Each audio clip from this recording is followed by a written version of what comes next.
Hej, jeg hedder Anne. Jeg har fået en erhvervsøkonomi case, hvor vi på den første opgave møder udvejelse og gennemgang af resultatopgørelser, hvor vi har nogle bilag. Det første bilag, ud fra lageroptælling for 31.12.2012 er vareforbruget for 4. kvartal opgjort til 340. Vareforbruget for årets første 3 kvartaler er bogført. Så vi skal kun bogføre.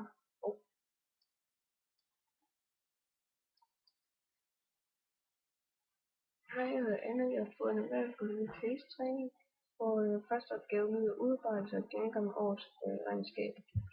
Og der er nogle bilag, der skal bogføres. Første bilag, ud fra et lageroptælling på 31.12.2012 er vareforbruget for 4. kvartal opgjort til 340. Vareforbruget for årets første 3 kvartaler er bogført. Så vi skal kun bogføre 340 for det under vareforbrug og 340 på kredit under varelageret. På biler afskrives i 2012 så er der afskrivning på biler, der skal debiteres 50, akkumuleret afskrivning på biler, krediteres 50. Det samme gør man med inventaret, som i 2012 afskrives på 30. Der tager vi debiterer på 30, afskrivning på inventar, krediterer 30, akkumuleret afskrivning på inventar. Bilag 4. Den første i 10.012 betalte og bogførte man forsikringspræmien på 20 kroner. Præmien vedrører en forsikring af selskabets inventar og varelager, og den omfatter på perioden den 1. oktober 2012 til den 30. december 13. Det er 3 kvartaler, så derfor er det kun 15 kroner, der krediteres på under øvrige omkostninger, og 15 kroner, der debiteres periodeafgrænsningsposter. Momsregnskabet afsluttes over konto af momsafregning. Så har vi købsmoms, som minuses med sig selv. Debit og kredit er modkontoer, så den minuser man med hinanden. Og der skal så debiteres her, men er krediteres der. Samme går man med salgsmoms. Kreditfilen eller debitfilen er kredit, så det minuser med sig selv. Det er kredit her.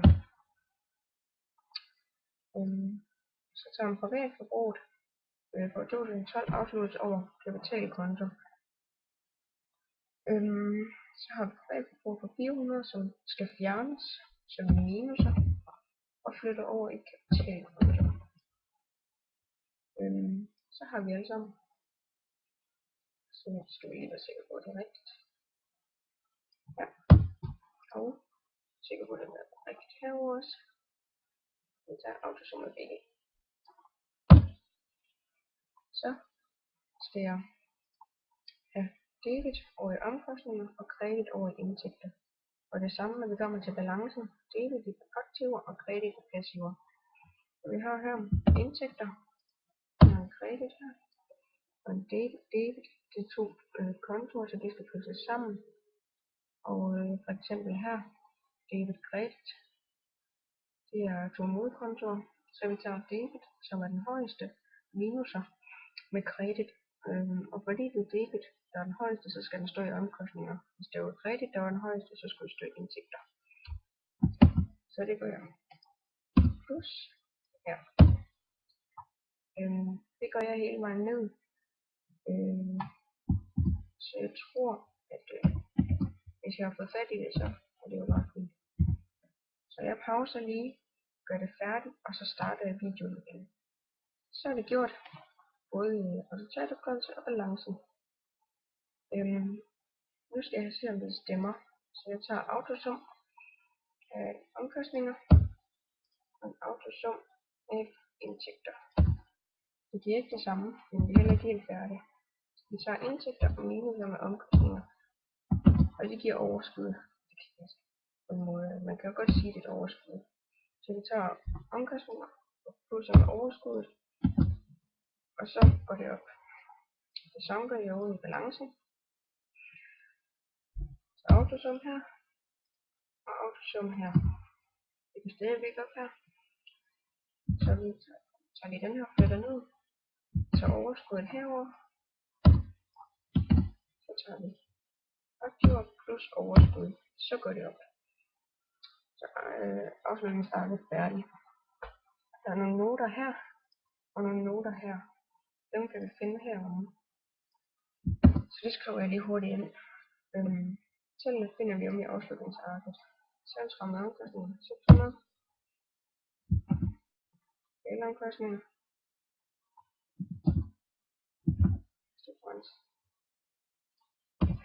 Det tror jeg godt, I ved, hvordan man gør.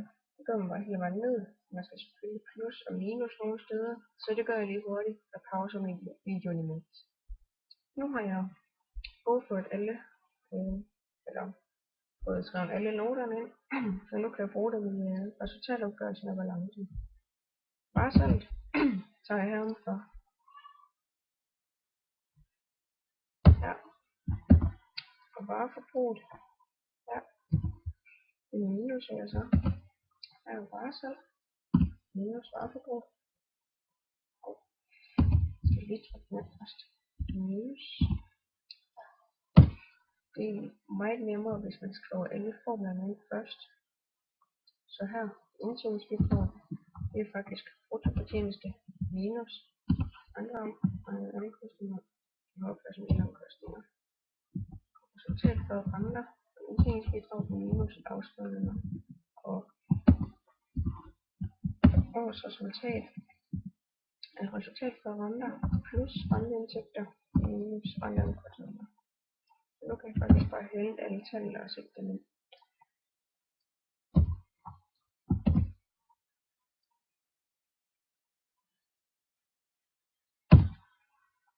Afskrivninger og renteindtægter finder jeg herude. Og renteomkostninger. Så har vi et overskud her, som vi skal have herom. I balancen. Overskud. Der var nogle noter også. Og her er det også lige så nemt at lave alle udregningerne først. Vi tager biler plus inventar lige med. Og her tager vi den plus den plus den plus den. Aktiv alt finder man ved at sige anlægsaktiver plus i alt plus omsætningsaktiver i alt. Og her til ultimo finder man ved at sige primo plus overskud minus privatforbrug. Gældsforpligtelser i alt plus minus. Passiv alt siger vi den her plus den her. Nu kan jeg faktisk bare sætte tallene ind, og så bliver den lavet, så udregner den selv efterhånden.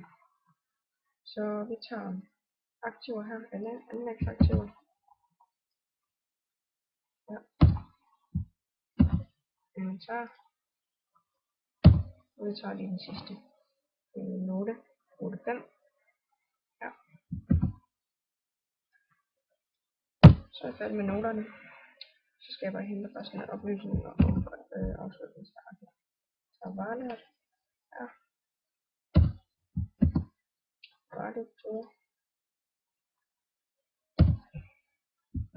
Rensningsposter. Og likvidbeholdninger. Så har vi fået aktive tal. Nu skal vi bare finde den her.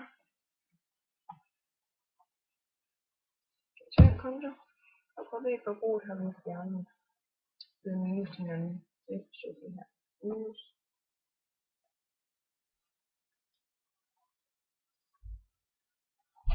Og gældsforpligtelser. Kassekredit er vi her. Og vi har varedebitorer eller kreditorer. Ja. Så krydser vi det sådan der, og den går op. Og lige en sidste ting, jeg lige vil sige. Når man skal lave dem her to, så skal man tage de tal her, efter at man har lavet efterjusteringerne. Ellers så bliver det jo bare på den, som man allerede havde i forvejen. Men det var alt. Hej hej.